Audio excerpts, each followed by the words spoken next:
ચાલો આપણે આજે ઇન્સ્ટન્ટ પોટમાં લાપસી બનાવીએ. પહેલાં સાટે પર મૂકવાનો, પછી અંદર ઘી એડ કરવાનું.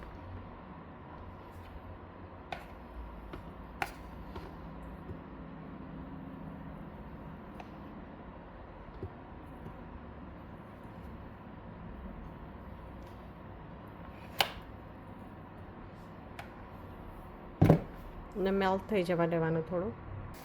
જો ઘી મેલ્ટ થઈ ગયું છે, એમાં ગ્રીન એલચી છે, રેગ્યુલર આ થોડી ફોલેલી છે, અને તજ. ને થોડી વાર સાથે થવા દેવાનું. જો હવે આ બબલ થવા માંડ્યા એટલે આપણે એક વાડકી લાપસી લીધી છે. એ થોડી બ્રાઉન થાય ત્યાં સુધી આપણે એને શેકી લેવાનું.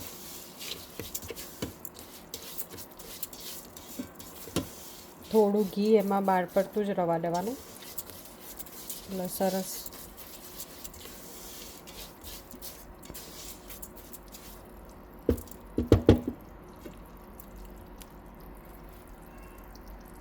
હું તમને બતાવું થોડી બ્રાઉન થાય એટલે. જો થોડીક સ્મેલ છે એની ડિફરન્ટ આવે છે. હજી થોડી એકદમ તમે મિક્સ કરો ત્યારે એકદમ લાઇટ વેટ જેવું લાગે ને, દેટ મીન્સ કે થઈ ગયું હવે, પણ હજી વાર છે. અને તમારી પાસે ઇન્સ્ટન્ટ પોટ ના હોય તો ઇન્સ્ટા પોટની જગ્યાએ તમારે પ્રેશર કુકરમાં એ 6 થી 7 વિસલ વગાડવાની તો એ થઈ જાય.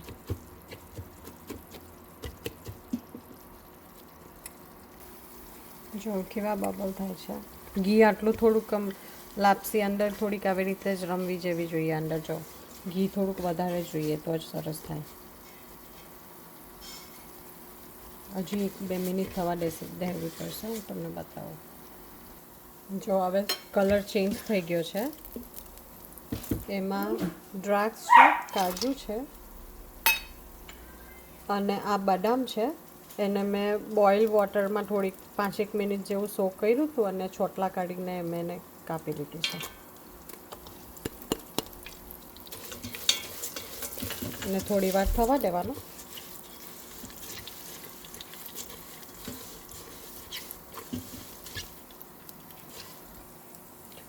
એક વાડકીની 3 વાડકી પાણી રાખવાનું. આપણે બોઇલ વોટર લીધું છે મેં.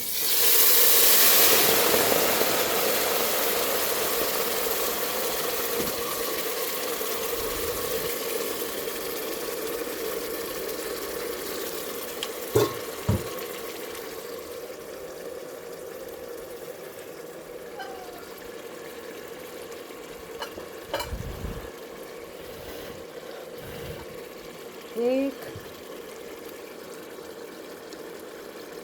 બે,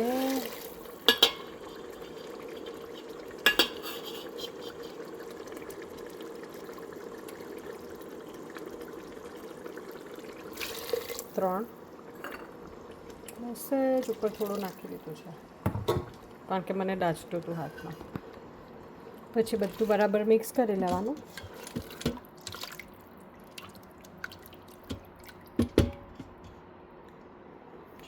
થઈ જશે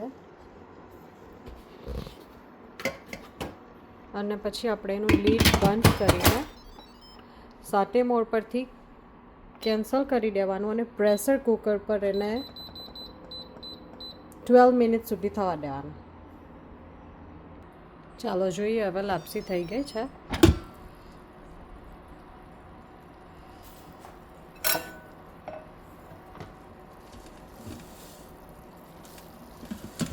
તમે જોઈ શકો છો એકદમ છૂટી છૂટી થઈ ગઈ છે.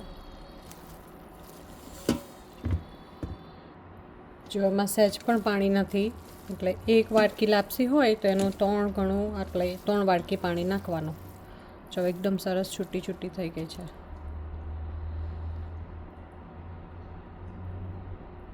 એકદમ સરસ ચડી ગઈ છે. જો હવે એમાં સુગર નાખીને માઇક્રોવેવમાં મૂકવાનું. સુગર તમારા ટેસ્ટ પ્રમાણે નાખવાનું. પણ હું તમને બતાવું હું કેટલી નાખું છું. જો હવે મેં કાચના બોલમાં લઈ લીધું છે કારણ કે આપણે માઇક્રોવેવમાં મૂકવાના. હું થોડુંક કેસર નાખીશ અંદર. ઓપ્શનલ છે, તમને ના ભાવે તો નહીં નાખવાનું.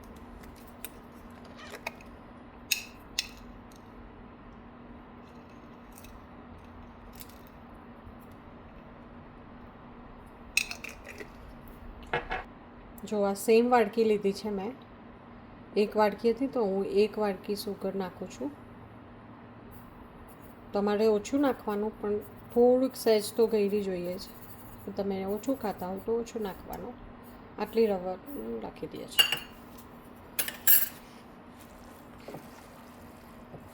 છીએ પછી બરાબર મિક્સ કરી દેવાનું.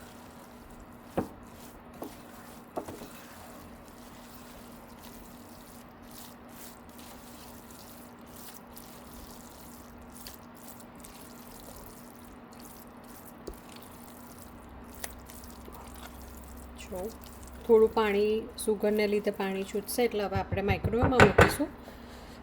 આપણે 3 મિનિટ સુધી માઇક્રોવેવમાં મૂકી આવે. જો લીડ બંધ કરીને 3 મિનિટ સુધી આપણે માઇક્રોવેવમાં મૂકીએ. હવે હું પછી તમને ખોલીને બતાવું. જોવા 3 મિનિટ થઈ ગયું છે. હવે જો કેટલું ઘી ને પાણી તો છૂટી ગયું છે બરાબર. પાછું મિક્સ કરવાનું એને. જો કાજુ પણ કેટલા સરસ થઈ ગયા છે. જ્યાં સુધી એકદમ છૂટી ના થઈ જાય ત્યાં સુધી આપણે માઇક્રોવેવમાં મૂકવાનું. હવે હું 5 મિનિટ સુધી મૂકીશ. પાણી બધું બળી જવું જોઈએ અંદર જે આપણે સુગર નાખીને એનું.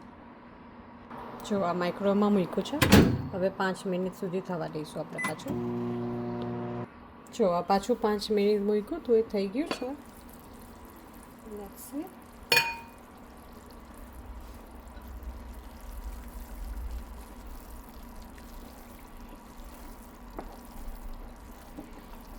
જો એકદમ સરસ થઈ ગઈ છે.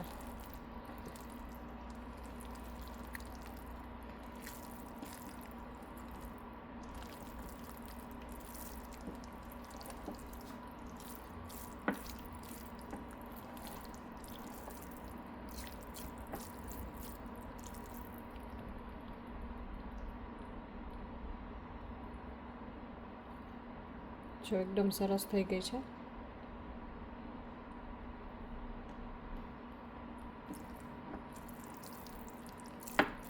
હવે આને તમારે ઢાંકીને મૂકી રાખવાની થોડી વાર માટે, એટલે એની જાતે એકદમ સરસ છૂટી થઈ જશે.